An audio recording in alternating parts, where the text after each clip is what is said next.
طابت أوقاتكم بكل خير. من الفضائية الإريترية نقدم لكم نشرة الأخبار والمستهل بأبرز العناوين. الرئيس السياسي أفورقي يلتقي مع مسؤولي الحكومة والجبهة في عصب. إريتريا تشارك خبرتها في قمة مكافحة التصحر. اللجنة التنفيذية للاتحاد الوطني للمرأة الإريترية تقيم أعمال عام 2024. الاتحاد الأوروبي يفرض عقوبات جديدة على روسيا. الصين وفيتنام تعقدان اجتماعا بشأن التعاون الثنائي.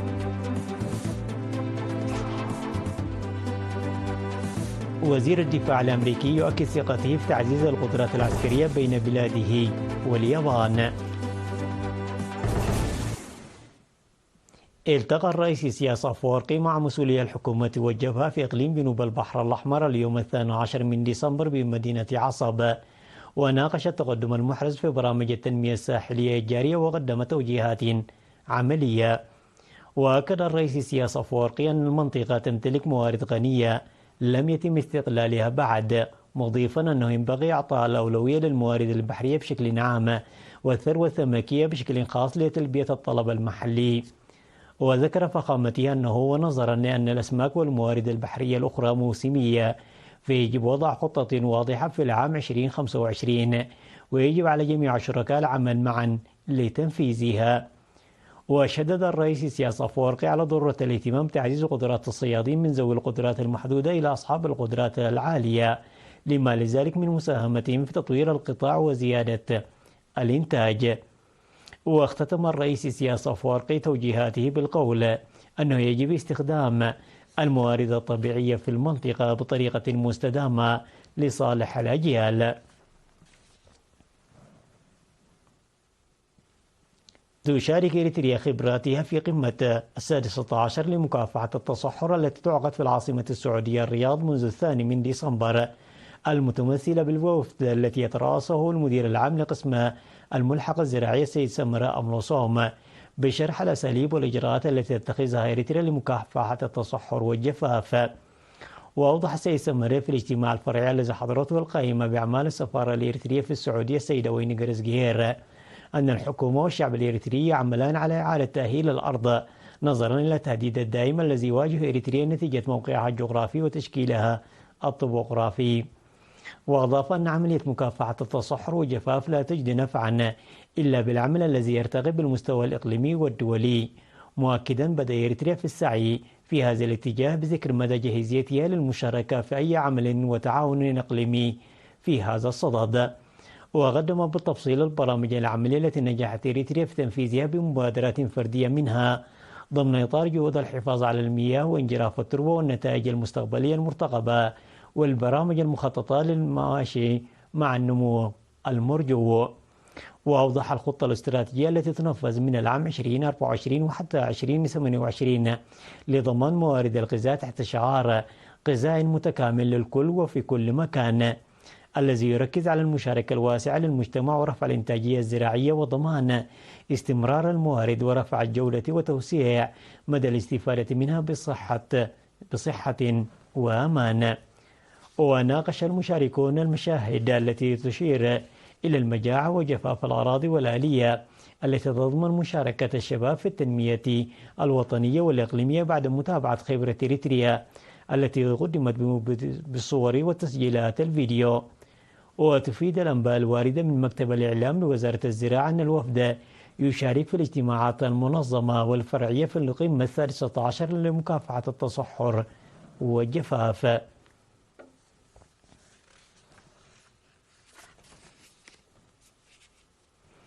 قيمت اللجنة التنفيذية للاتحاد الوطني للمرأة الإريترية تقييم أعمال 2024 وناقشت خطة أعمال عام 2025 يومي 11 و 12 من ديسمبر الجاري في أسمرة.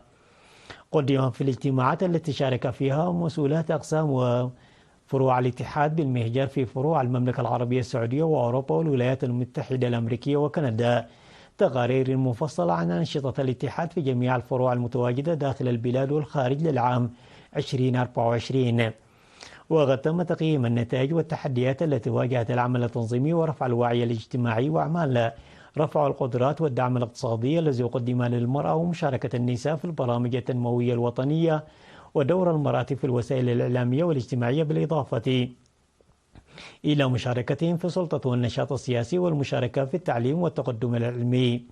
وذكرت السيدة تسفا ميكيل رئيسة الاتحاد بعد أن قدم توضيحا في الأعمال السياسية وفي وسائل التواصل نظرا إلى الأعمال المرحلية المرتقبة، خاصة تلك المتعلقة بانتخابات مدراء إدارات الضواحي ومشاركة المرأة في السلطة والعمل السياسي والتنظيمي. وقدمت اللجنة التنفيذية للاتحاد توصيات تركز على تمكين المرأة لرفع وعيها عن حقوقهن والاستفادة منها ورفع وعي ومستوى تعاون شركاء الاتحاد لتعزيز الأنشطة المرتقبة، إلى جانب تقوية التطوير والتركيز على فروع الاتحاد في المهجر وتوسيع تنظيماتها ومشاركتها في المهام الوطنية. قيم القائمون على المنظمات الإريترية في 12 مدينة إيطالية الأنشطة المنفذة حسب الخطة الموضوعة في اجتماع عقدوه يوم 7 و8 من ديسمبر في مدينة بولونيا. وأوضحوا تنفيذ أعمال فاعلة لبرامج عام 2024 التي شملت الاحتفالات الوطنية ومنتدى الشباب وحياز ذكرى ال50 لمهرجان بولونيا داخل البلاد. وقدم سفير إريتريا في إيطاليا السيف الساسين بيتروس توضيحا حول الأوضاع الراهنة في البلاد والمنطقة والعالم، وقال أن المرحلة تتطلب تماسك الصفوف والمساهمة للمصلحة الوطنية بنفس روح التصدي لمراحل المؤامرات والعدائيات بوعي ووحدة. وذكر المشرفون على تنظيمات الإريترية في إيطاليا مميزات وقصور تنفيذ البرامج الموضوعة، وقدموا مقترح برامج عام 2025. وأجاب قنصل إريتريا العام السيد تخلى سنبت إمام على استفسارات المقدمة بشأن الخدمات القنصلية. وأصدر الاجتماع قرارات وتوصيات لتقوية المساهمة في البرامج الوطنية والعمل النشط لرفع وعي الشباب، خاصة شباب الجبهة الشعبية للديمقراطية والعدالة وتقوية التطوير والتنظيم. وقال السفير ستاسين بيتروس في كلمته الختامية أن التقييم الذي جرى بنقاشات بيننا يعكس التنظيم القوي، موضحا بأن تقوية الجبهة الشعبية للديمقراطية والعدالة هو الخيار الأول والأساسي، ويجب لذلك العمل على تشجيع مستمر للشباب متحملي الأمانة. أفاد مسؤول التعليم بمديرية عتيكليزان الأستاذ آدم بشير أن 50% من طلاب الصف الثامن الذين شاركوا في الامتحانات الوطنية للمرحلة المتوسطة نجحوا في الامتحانات، وأن 43 طالبا وطالبة تمكنوا من النجاح في امتحانات الشهادة الثانوية في العام الدراسي الماضي، وأحرزوا نتائج تمكنهم للانضمام لدراسة البكالوريوس والدبلوم في الكليات نتيجة تضافر جهود المجتمع والجهات المعنية، مع العلم أنه من الضروري العمل بجد لرفع هذه النسب المبشرة. وأوضح الأستاذ آدم في الختام أن المكتب يعمل على تدريب المعلمين باستمرار، إلى جانب تقديم دروس إضافية للطلاب المشاركين في الامتحانات الثانوية. كما قامت المدارس المتواجدة في المديرية بتجهيز خطة عمل لدراسة 5 أعوام التالية، بالإضافة إلى إنشاء فصول دراسية إضافية في مدرسة دكمحر الابتدائية والمتوسطة بوجود خدماتها. تفيد الأنباء وجود 37 مدرسة في مديرية عتيكليزان.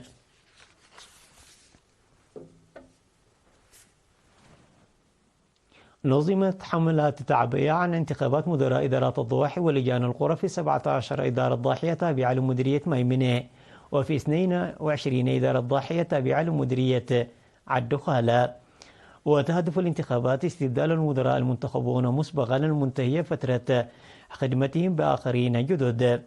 وحث مدير مديرية ميمنة المقدم إبراهيم هايلم ومدير مديرية الدخالة في اللقاءات التي عقدوها الشعب على انتخاب إدارات كفؤة يخدموا منهم بتفاني، بعد أن شرحوا العملية الانتخابية والمتطلبات التي يجب أن يستوفيها الناخبون والمنتخبون. وفي شأن آخر ذكر مدير مديرية ميمنة المقدم إبراهيم هايلم المواطنين في لقائه بالمواطنين بخصوص المحافظة على الغابات والمحميات على أهمية المشاركة الواسعة والواعية للمجتمع في العمل على المحافظة على الغابات والمحميات ورعايتها لتنمية الثروة الطبيعية فيها.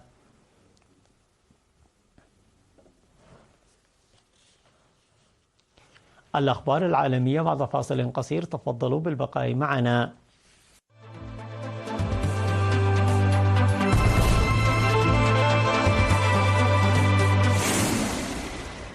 وافقت دول الاتحاد الأوروبي 27 على فرض جولة جديدة من العقوبات على روسيا، وتستهدف العقوبات أسطول ناقلات النفط التابع للكرملين حسب ما قالت الرئاسة المجرية للاتحاد الأوروبي، وتمنع الجولة الأخيرة من الإجراءات العقابية نحو 50 سفينة جديدة من شحن النفط الروسي والمنتجات النفطية من موانئ الاتحاد الأوروبي ومن استخدام خدمات الشركات الأوروبية. وكان الاتحاد الأوروبي قد فرض بالفعل عقوبات على أكثر من 24 سفينة تنقل النفط الروسي في يونيو الماضي. وتتضمن الجولة الأخيرة من العقوبات خططا لاستهداف أكثر من 30 فردا ومنظمة من دول خارج الاتحاد الأوروبي لها صلات بقطاع الدفاع والأمن الروسي.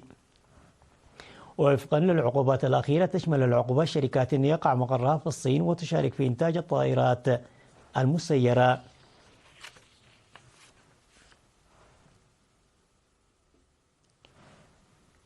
ترأس وزير الخارجية الصيني الاجتماع السادس عشر للجنة تسيير التعاون الصينية الفيتنامية مع نائب رئيس الوزراء ووزير الخارجية الفيتنامي في بكين. وقال وانغ، وهو أيضا عضو المكتب السياسي للجنة المركزية للحزب الشيوعي الصيني، إن زعيمي الحزبين والبلدين توصلا إلى توافق مهم بشأن تعزيز بناء المجتمع مصير مشترك صيني فيتنامي، وإن البناء الاشتراكي للصين وفيتنام دخل مرحلة حاسمة. وقال وانغ أنه يتعين على الجانبين التمسك بالتوجه الاستراتيجي المستقر والحفاظ على التبادلات عالية المستوى والتعاون الموجه.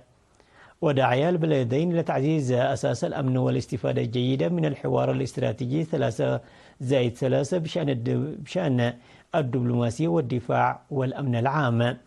وقال أن الصين وفيتنام بحاجة إلى تعزيز التنسيق وممارسة التعددية الحقيقية وإدارة الخلافات على نحو صحيح والدفع نحو تحقيق تقدم جديد في التعاون البحري.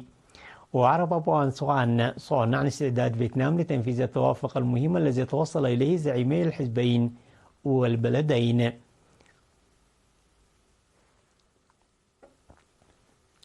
أكد وزير الدفاع الأمريكي لورد أوستون ثقته في تعزيز القدرات العسكرية بين الولايات المتحدة وأستراليا واليابان، وذلك خلال زيارته الحالية لطوكيو والتي تهدف إلى التأكيد على التزام واشنطن بالأمن الإقليمي. وأشار أوستون إلى توفر المعدات والذخائر والأفراد، وهي العناصر التي من شأنها ضمان النجاح في حالة مواجهة أي تحديات في ساحات المعركة، وذلك خلال متابعته لتدريبات ياماسكورا 87 الثلاثية في معسكر أساكا التابع للجيش الياباني على مشارف طوكيو.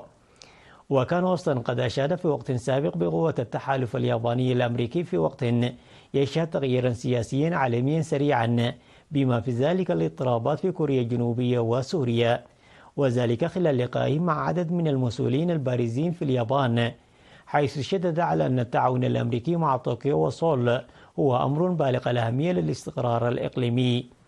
يشار إلى أن اليابان تسعى في إطار استراتيجية أمنية تم الإعلان عنها في العام 2022 إلى تعزيز عسكري سريع لزيادة قوة الردع لديها ضد التهديدات المتزايدة من قبل الصين وكوريا الشمالية وروسيا. وقد عملت على تعزيز التعاون الدفاعي خاصة مع الولايات المتحدة وأستراليا. تذكير بالعناوين مرة أخرى. لقاء الرئيس إسياس أفورقي مع مسؤولي الحكومة والجبهة. إريتريا تشارك خبراتها في قمة مكافحة التصحر.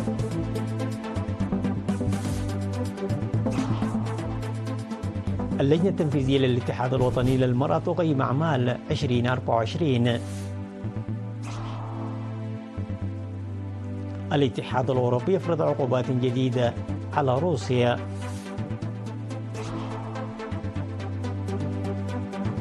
الصين وفيتنام تعقدان اجتماعا بشأن التعاون الثنائي.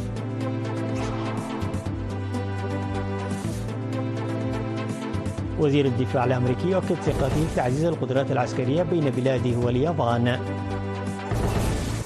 وصلنا إلى ختام النشرة، في أمان الله.